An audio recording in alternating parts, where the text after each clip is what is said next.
Hey guys! So today's lesson is on the properties of logarithms. And our objective of today's lesson is pretty self-explanatory: to use properties of logarithms. Since logarithms and exponentials are inverses of one another, it makes sense that the properties of logarithms will be quite similar to properties of exponentials. Let's take a look at two of these properties of exponents.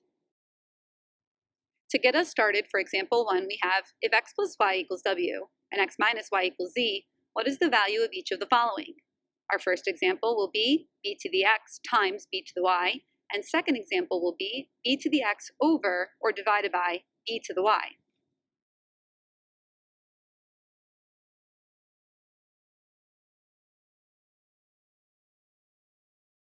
In the product, the repeated use of capital B indicates that we are multiplying like bases. And when you multiply like bases, we know that we need to add our exponents. This leads us to b to the x plus y. And since x plus y is w, b to the x times b to the y equals b to the w. Now for our quotient, b to the x over b to the y. When dividing these like bases, the rule is we need to subtract our exponents. When subtracting exponents of like bases, you take the exponent of your numerator minus the exponent of your denominator. That brings us to b to the x minus y. And since we already know that x minus y equals z based on the given information of the problem, that leaves us with the conclusion b to the x over b to the y, in this case, equals b to the z. Now it's time to figure out exactly what the properties of logarithms are. In this table, the left-hand side will list out the name of each property. Then, the right-hand side will really have an equation where the left side represents the simplified side of the logarithmic property, and the right side represents the expanded side of the logarithmic property. Knowing which side you need to work with will come with experience, but for right now, the directions in the examples will explicitly state what it is you need to do. After we get a little bit more practice in, though, you will be held to a higher standard and you will be expected to start recognizing on your own whether you should be expanding or simplifying a logarithm in order to solve a problem. The first property we're going to look at is the product property. The product property states that the log base b of a product xy is equivalent to the log base b of x plus the log base b of y.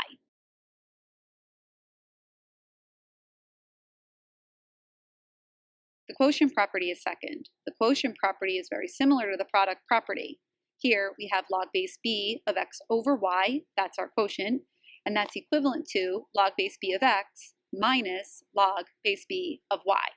With these first two properties, we should see a lot in common with the warm-up examples we did just a few minutes ago.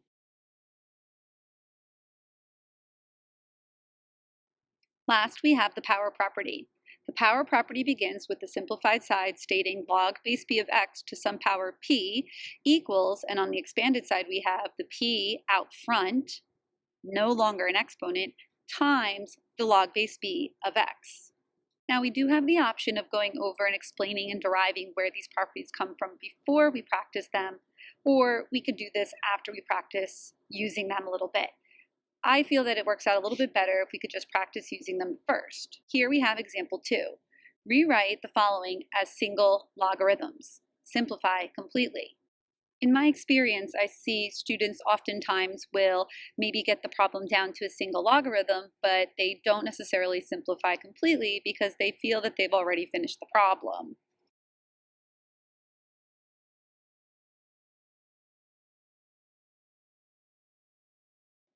I'll point out exactly where that might happen in an example like example A. Example A gives us log base 4 of 48 minus log base 4 of 3. In the previous section, we learned how to read expressions like log base 4 of 48 and log base 4 of 3.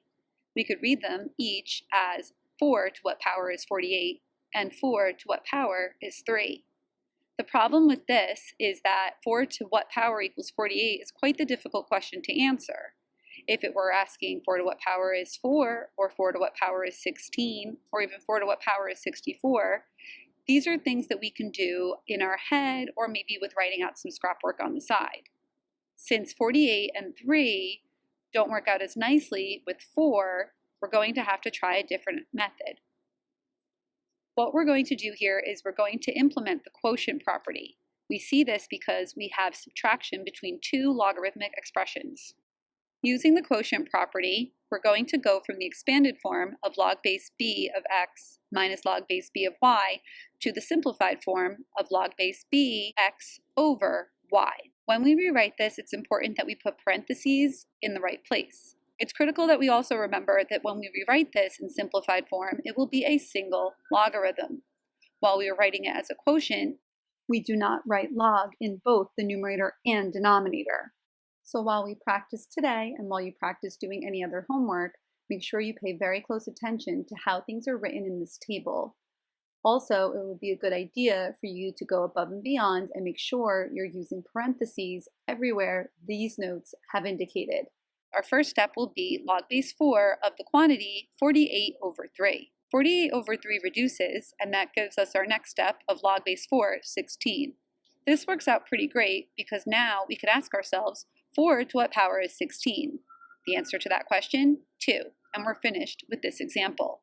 So yes, we rewrote it as a single logarithm at log base 4 of 16, but we also simplified completely when we got to the 2. Our next example not only has a sum, but we also have coefficients. That means we'll be using our power property and product property in this example. The first thing we're going to do is take the expanded form of our power property and go into our simplified form. This means we essentially take our coefficients and put them up in the exponent. In the next step, what we can do is deal with this y to the second being raised to the 7th power, because we know from properties of exponents that when you have y to the 2nd power all raised to the 7th power, that those two exponents can multiply to give us 14. Log base 6 of x to the 5th plus log base 6 of y to the 14th is our product property in expanded form. So we're going to go into simplified form to get log base 6 of x to the 5th power times y to the 14th. The third example states log base 3 of 2a to the 4th plus 2 log base 3 of 5a. We're going to start off by putting that 2 coefficient in front of the second expression back away as an exponent. Here, it's very easy for people to accidentally write 5a to the second instead of 5a in parentheses to the second power. So please be careful that you realize that that 2 exponent applies to both the 5 and the a. In the next step, we squared both the 5 and the a to make our second expression log base 3 of 25a squared. Following this step, we use the sum in between to bring together our two logarithmic expressions into a single logarithmic expression, log base 3 of 2a to the 4th times 25a squared. The final answer is log base 3 of 50a to the 6th power because, as we mentioned earlier, when you multiply like bases, you add the exponents. Example 4 is 2 log base 4 of 6 minus log base 4 of 9. This is very similar to the very first example we did, example A. We can't really do anything with log base 4 of 6. 4 to what power is 6? 4 to what power is 9? These questions are not really questions that we can answer quite easily. We're going to start off with putting the 2 as the exponent of the 6. That's putting power property into simplified form. That gives us log base 4 of 6 to the 2nd minus log base 4 of 9. In the next step, we'll evaluate 6 to the 2nd power. 6 to the 2nd power is 36. That gives us log base 4 of 36 minus log base 4 of 9. The subtraction allows us to go from the expanded form of quotient property into the simplified form, log base 4 of 36 over 9. 36 over 9 reduces to 4, so our next line is log base 4 of 4. The way you read that is 4 to what power is 4? The answer to that question is 1. So this simplifies all the way down to 1. Example 3, what is each logarithm completely expanded? This example is going to be different because we're going to be working with simplified logarithms. We're going to put them into expanded form. Here we have example A, log of 100x over y to the 3rd power. Our first step will be log of 100 plus log of x minus log of y to the 3rd power. It's really important to make a mental note that anytime something's in a denominator, as you expand it, it will have a minus sign out front. Oftentimes, when there's a product in the denominator, people accidentally start putting plus signs everywhere, but that minus sign would have distributed to all denominator terms. Another thing that can be very easily missed is the fact that this log, while it has no subscript written, the base is actually 10.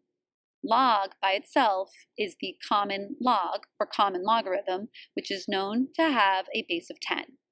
Also, the y to the 3rd power is a simple power property, and we can just bring that 3 out front since we're trying to expand.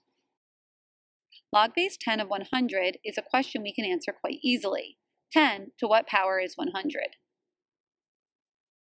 Our final answer is 2 plus log x minus 3 log y.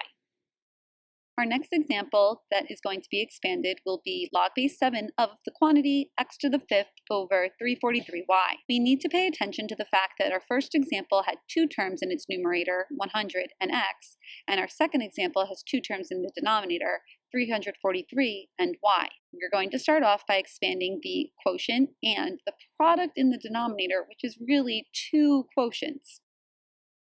Our first line will read log base 7 of x to the 5th minus log base 7 of 343 minus log base 7 of y. Since we're dividing by 343 and y, we need to subtract both of them off of the log base 7 x to the 5th. Since they're both in the denominator, they both get a minus sign in front. Next, we're going to work with the power property and bring 5 out in front of the log base 7 x. We're also going to rewrite the 343 with a swap opportunity and change it into 7 to the 3rd power.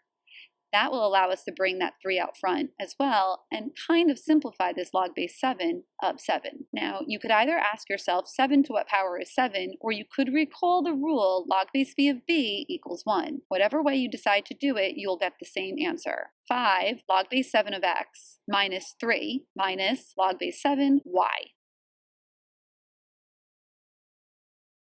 Again, it's good to know that a negative or minus out front implies denominator.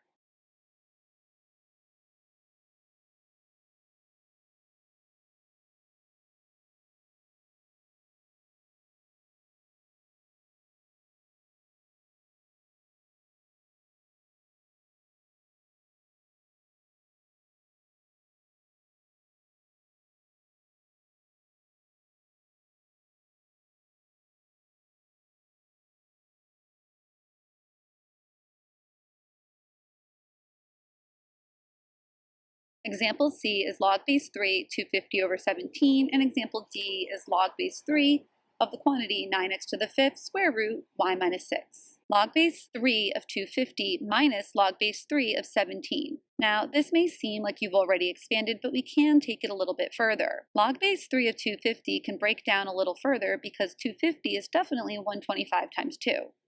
That product can break down to log base 3 of 125 plus log base 3 of 2. 125 is a perfect cube. It's 5 to the 3rd power. Log base 3 of 5 to the 3rd plus log base 3 of 2 minus log base 3 of 17. The only thing we have left to do is the power property, and we'll bring that 3 out front. 3 log base 3 of 5 plus log base 3 of 2 minus log base 3, 17. In our next example, we have a product of 9, x to the 5th, and square root of y minus 6. So we're going to separate this into 3 parts, log base 3, 9, plus log base 3 of x to the 5th, plus log base 3 of square root y minus 6. The first expression is pretty simple. 3 to what power is 9? The last expression is a little bit different. It's important we see that the square root is the same as raising something to the 1/2 power. Again, the square root is the same as raising something to a 1/2 power. The cube root would be the same as raising something to the 1/3 power. We'll elaborate on this again in the future. That means we can really use the power property on radicals.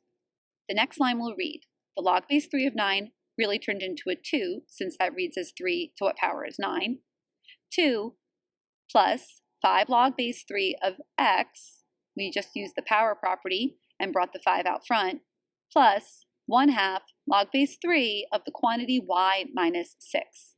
We don't need to do anything else with this expression. We are done. It is completely expanded and simplified.